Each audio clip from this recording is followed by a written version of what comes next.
Hello friends of Stationary Shenanigans. In this video, I'm just going to share my planner lineup for 2025 because if you can believe it, 2025 is now upon us, which just seems absolutely wild. I'm actually looking forward to the new year. There's a lot of things that are going to be happening next year and I'm ready for it. So as we all know, planner peace is not real. I don't believe in planner peace. I no longer chase having the perfect planner and the perfect setup and all that stuff and assume it's going to work for the whole year. It is just not possible for me. If it worked for you, great. I'm happy for you. I've abandoned that dream. So this is what I have as of right now. It could absolutely change the second week of January, and I'm okay with it and I'm embracing it. In fact, I'm looking forward to seeing if any online stationery stores or in-person stores have any 2025 planners that are going to go on sale within the next few weeks because I might want to try something. So regardless, we're just going to take a look at what I have for next year. And as always, if you have any comments, please drop it down below or message me on Instagram. The first one I'm going to talk about, I shared in my Atlas Stationers haul video when I went to Chicago. This is a Lett of London weekly planner. It kind of has like this leatherette pebbled red cover. This is A5 size. It's called the Milano. If you're interested, A5 vertical week to view with appointments English, made in UK, and yeah, so it's very traditional looking. The paper is white. When you open it up, I haven't done this yet, but there's a way that you can use the Lett of London app that sets reminders, gets notifications on your phone, links your diary to the app, makes notes, and lists your tasks. I don't know how this works. I'm intrigued and I'm going to try it. Again, it doesn't mean I'm going to stick with that. Here we have an overview of 2025 and 2026, your personal information, international information, notable dates. It does have this, I forget what this is called, monthly look ahead, vertical spread for 2025, so you can just see which days of the week, and then Sundays are bolded. Not sure about the paper quality in this planner. It's not feeling good, so I'm not sure if it's fountain pen friendly. But here's just a look at how the spread is. We have vertical days here broken up from 8 a.m. to 8 p.m. and then there is a note section and monthly calendar at the bottom, which I like. And it looks like Saturdays and Sundays are half days. And there's the little QR code that you would scan, I guess, to sync it up with the app. And I'm not sure what that's going to look like, but anyway, there is a red ribbon bookmark. And then we're going to go through and see what's at the back here. All right. Interesting. Okay. Oh, we have 2026 forward planner. Okay, cool. And then we have conversion charts, mileage chart. Let's see, carbohydrate grams and calorie chart. That's interesting. This is a good thing if you kind of like want to make your diet plan for 2025 or something. Clothing sizes, a few note pages here. Frequently used telephone numbers. Okay. Cool. And then the UK and Ireland map, and then a map of Europe, Africa. I love these colorful maps. North America, South America, Middle East, China and India, East Asia. Cool. Australia. I don't know. I just like having maps, and that's it. And then Russia. So pretty basic, pretty professional. Now, what do I plan on using this for, you might ask?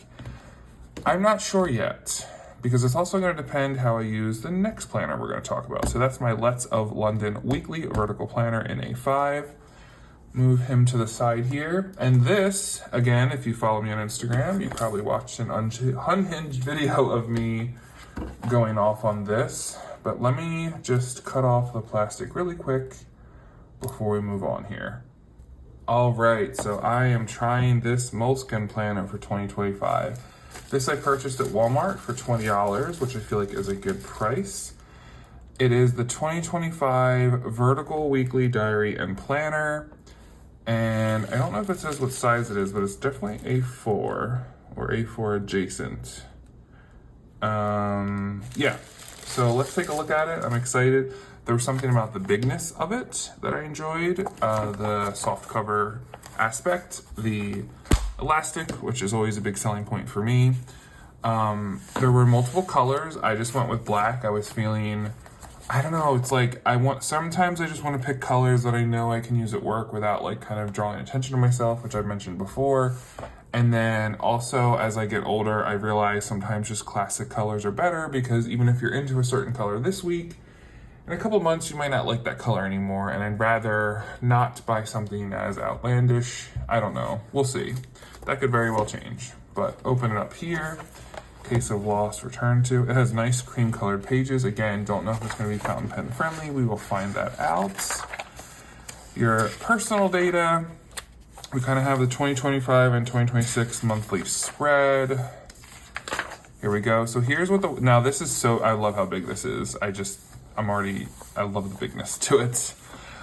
We have Monday start, and again, vertical with weekends as half days. And then there's just a blank section at the bottom for notes. What I do like is there's like a 3-month spread. So I guess it's the current month, then and the next 2 months on here, or it's the current week. Oh, that's interesting. Let me show you. So this is January 6th to 12th.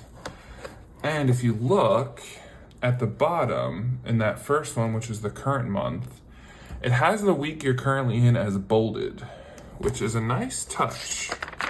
So if you look here, let's skip ahead to, this is March 3rd to 9th.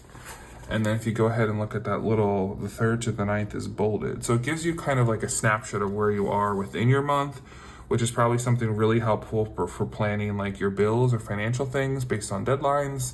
And then it has the next 2 months. So let's see what else we got here. Pretty standard. One thing I do like is there's just not a lot of extra lines and boxes.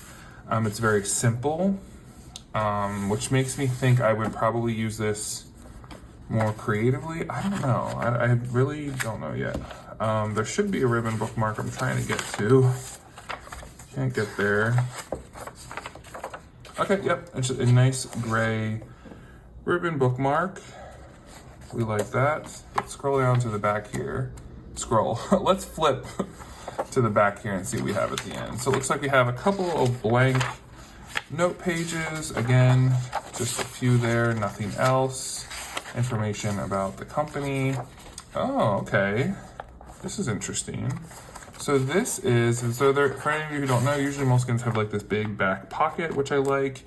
But here, I've never had these before. We got some, I'm assuming they're sticky notes. Yep, there's some sticky notes here with kind of like a to-do list. This is interesting. I don't know if you can see it. It's like a weekly spread on a little sticky note and some dot grid. And then we got our stickers here. Let me make sure that's it. Yep. We got some stickers, again, in kind of these general colors, planner stickers, and then numbers and letters and symbols. So that's pretty nice. Again, I feel like for $20 for this size of a planner, for this brand, you can't really beat that. Again, we don't know what the paper quality is going to be like, but I wasn't really thinking about paper quality when I bought this. I was just excited for the bigness of it. I mean, look at that. So now thinking about how I'm going to use these planners, I feel like I want to use my Letts of London to take with me to campus, and this kind of, if I can figure out a way to use the app to kind of manage my schedule, and this truly just be like a professional appointment thing. I'm not sure.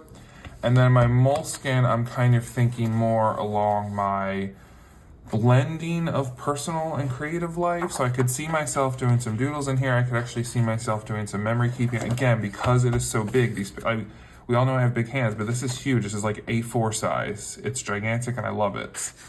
I could see myself doing some creative things, but I could also see myself doing some personal planning, a little bit of journaling. I'm starting to cook more and do more recipe planning. And I'm excited for that, and just planning a bunch of other things in my personal life. So I don't know, I feel like this seems more suitable for that kind of thing. And this would be what I would carry to campus every day. My only, thing about this is no matter which one I choose, I'll still have to carry a regular like notebook or something, because these don't have a lot of extra pages or extra space to write just notes that are not part of the calendar blocks, if that makes sense. But again, here's a size comparison. The Moleskine's not even fitting in my frame here, and then here's the Lett of London. But even though I'm not always a lover of Vertical Weekly, this is gonna sound crazy, but I decided any planner that I buy for 2025 has to be one I haven't tried before. Because sometimes with planner fails, I keep thinking, okay, this year it'll work out, this year it'll work out. The only exception to that is the $5 one that I bought from Amazon that I've been using. Chances are I might end up buying this. This is good for the first half of 2025 because it's an academic one, but the other ones are just strictly 2025. But it has to be something I haven't used before to see if something else will work. So I've been looking at Emily's website. They have some interesting Japanese planners I might want to try. I don't know. I'm letting myself be open to any sales that happen over the next few weeks and any planners I want to try. But yeah, so here's the Moleskine. I mean, look how big it is. I love it. And I love how it's not heavy because it's that soft cover. Sometimes for me, the hardcover ones are just too much. And again, here's kind of like the size comparison. So yeah, let me know in the comments below what your planner options are for 2025. Maybe something you're gonna do differently, something you're really excited to try out, or if you're just gonna keep doing what you were doing for 2024, and if it ain't broke, don't fix it. Thank you so much for joining me. I hope you're all having a good holiday season, and I will see you next time. Take care.